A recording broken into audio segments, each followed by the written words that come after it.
Supreme কোর্টের নির্দেশ মনে করে এবার রাজ্য সরকারকে কড়া বার্তা দিল নির্বাচন কমিশন। কোনোভাবেই আইন শৃঙ্খলার অবনতি হওয়া চলবে না, গাফিলতি হলে সংশ্লিষ্ট কর্তৃপক্ষের বিরুদ্ধে কঠোর ব্যবস্থা নেওয়া হবে। রাজ্য পুলিশের ডিজি, কলকাতার পুলিশ কমিশনার এবং সব জেলার এসপি এবং ডিএমদের নির্দেশ দিল নির্বাচন কমিশন।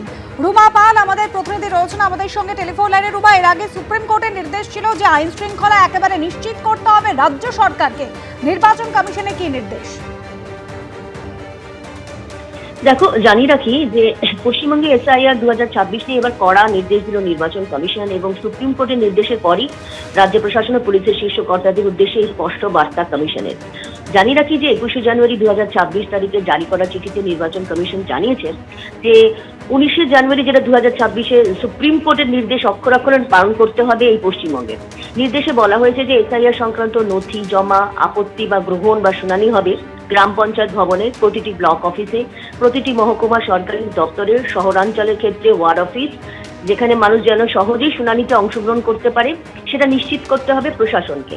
এবং নির্বাচন কমিশন আরো নির্দেশ দিয়েছে যে রাজ্য সরকারকে পর্যাপ্ত লোক দিতে হবে, মানে জনবল দিতে হবে যাতে মুখ্য নির্বাচনী আধিকারিক যাতে এই এসআইআর প্রক্রিয়া যাতে সুষ্ঠুভাবে হয়। এবং আরো বলা হয়েছে যে প্রতিটি জেলার জেলা শাসক, পুলিশ সুপার যাতে পর্যাপ্ত কর্মী এবং নিরাপত্তা বাহিনী মোতায়েন করবেন বলে জানানো হয়েছে।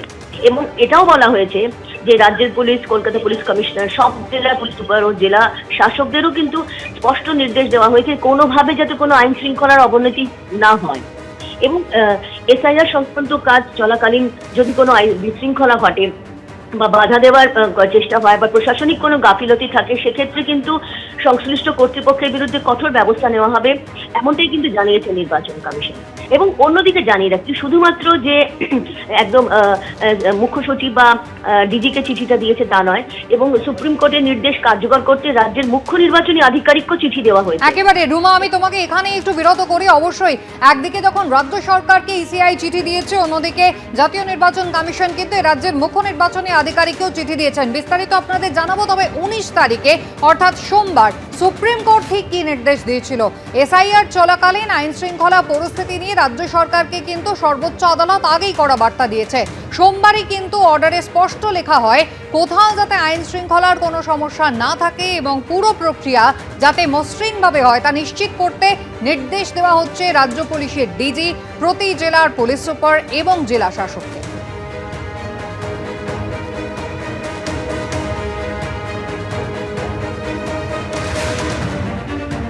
রাজ্যকে কড়া বার্তা নির্বাচন কমিশনের, কোনোভাবেই যেন রাজ্যের আইন শৃঙ্খলার অবনতি না হয়। একই সঙ্গে পশ্চিমবঙ্গের সিইওকেও কিন্তু চিঠি দিয়েছে জাতীয় নির্বাচন কমিশন।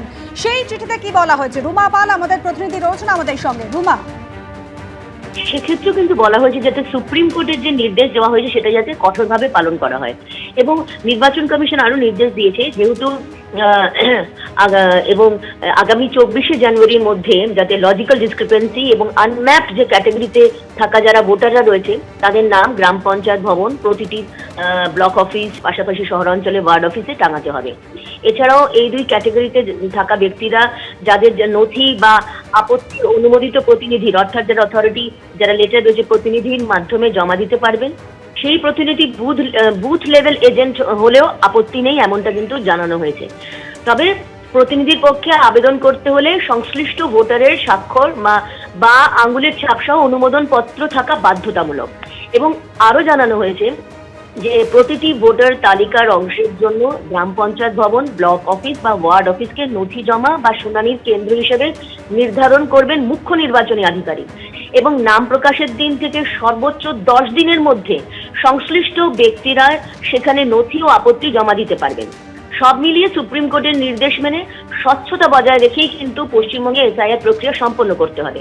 এছাড়াও রয়েছে যে ভোটার তালিকার সংশোধন সংক্রান্ত প্রক্রিয়া আরো স্বচ্ছতা আনতে এবং আরো নির্দেশ দেওয়া হয়েছে। সেটাতে বলা হয়েছে যেসব ব্যক্তি এখনো তাদের দাবি বা কোনো আপত্তি বা ডকুমেন্টস জমা দিতে পারেননি তারা বর্ধিত যে সময়সীমা রয়েছে তার মধ্যে জমা দিতে পারবেন। এবং বলা হয়েছে যারা এরকমও রয়েছে যাদের নথি বা আপত্তি জমা দেওয়ার সুযোগই নয়, এরকম রয়েছে যে যারা রয়েছেন সেক্ষেত্রে রয়েছে যে ইআরও এবং এইআরওর সামনে একদম। শুনানির সুযোগও তাদের দিতে হবে। একেবারে এবং- রুমা, ধন্যবাদ। এর আগেই আমরা দেখেছিলাম যে ভোটার তালিকায় গরমিল বিতর্কে কিন্তু মুখ্য সচিব, তৎকালীন মুখ্য সচিব মনোজ পন্তকে নির্বাচন কমিশন চিঠি দিয়েছিল, যেখানে দুজন ইআরও এবং দুজন ইআরওর বিরুদ্ধে সাসপেন্ড করতে হবে, এফআইআর করতে হবে এবং ডিপার্টমেন্টাল এনকোয়ারি করতে হবে, এই নির্দেশ দিয়েছিল নির্বাচন কমিশন। আর ফের বর্তমান যিনি মুখ্য সচিব রয়েছেন তাকে নির্বাচন কমিশন চিঠি দিয়েছে। এই 4 নির্বাচনী আধিকারিকের বিরুদ্ধে কি পদক্ষেপ করা হয়েছে তা 72 ঘন্টার মধ্যে মুখ্য সচিবকে জানাতে হবে। সুপ্রিম কোর্টের আদেশ, নির্বাচন কমিশনের বার্তা, সেটা যখন ভুলুণ্ঠিত হচ্ছে সেই সময় দাঁড়িয়ে আমরা নিশ্চিতভাবে আশা রাখি যে সুপ্রিম কোর্ট আরো কঠিন এবং কঠোর নির্দেশিকা বা আদেশ এই রাজ্যের পশ্চিমবঙ্গ সরকারের প্রতি দেবে, যা মানুষের জীবন সুরক্ষা শুধু নয়, রাজ্যের আইন শৃঙ্খলা পরিস্থিতিকে স্বাভাবিক করতে সহযোগিতা করবে। এতদিন আমরা জানতাম বিজেপি হচ্ছে কমিশনের মুখপাত্র আর কমিশন হচ্ছে বিজেপির দালাল। আজকে দেখলাম নির্বাচন কমিশন হচ্ছে বিজেপির মুখপাত্র, মানে বিজেপির স্ক্রিপ্ট প্রম্পট করছে নির্বাচন কমিশন। সবার আগে তো নির্বাচন কমিশন ভায়োলেট করেছে সুপ্রিম কোর্টের অর্ডার। সবার আগে তো জ্ঞানেশ কুমারের উচিত কন্টেম্প্ট অফ কোর্ট দেওয়া। সবার আগে ওকে প্রয়োজন করলে সুপ্রিম কোর্টকে দেখে পাঠানো উচিত। আগে নির্বাচন কমিশন প্রমাণ করুক যে নিজেরা ভোট চোর নয়, নিজেরা বিজেপির দালাল নয়। রাজনৈতিক বক্তব্য আপনারা শুনলেন না। রাজনৈতিক তরজা কিন্তু তুঙ্গে এবং ভোটার তালিকায় গরমিল বিতর্কে মুখ্য সচিবকে এবার কড়া চিঠি দিল নির্বাচন কমিশন। 4 নির্বাচনী আধিকারিকের বিরুদ্ধে কি পদক্ষেপ করা হয়েছে তা 72 ঘন্টার মধ্যে জানাতে হবে মুখ্য সচিবকে।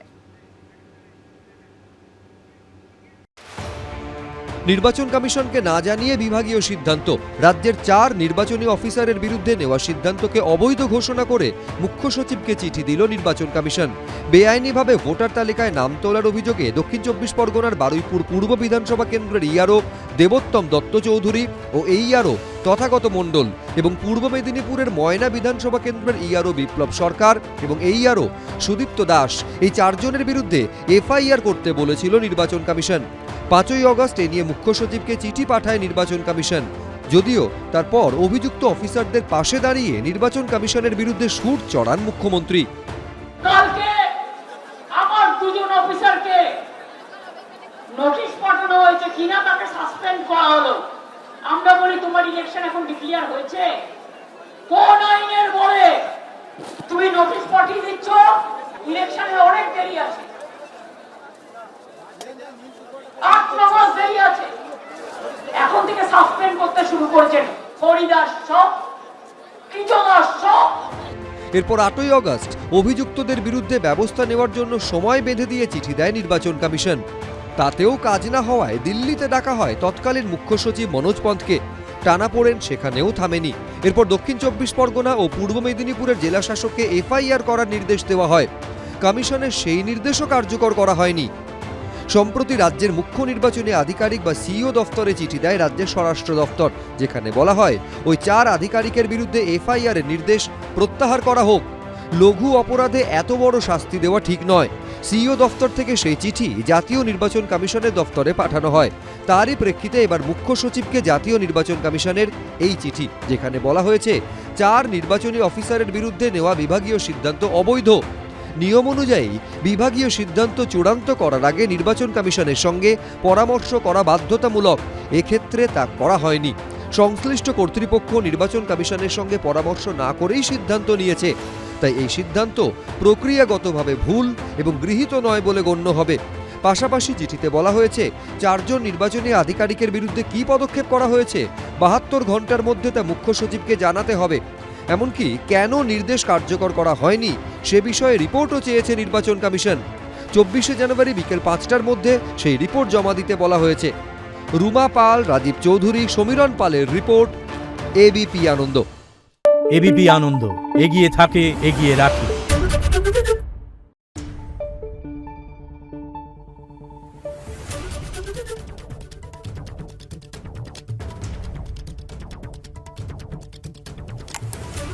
Thank you.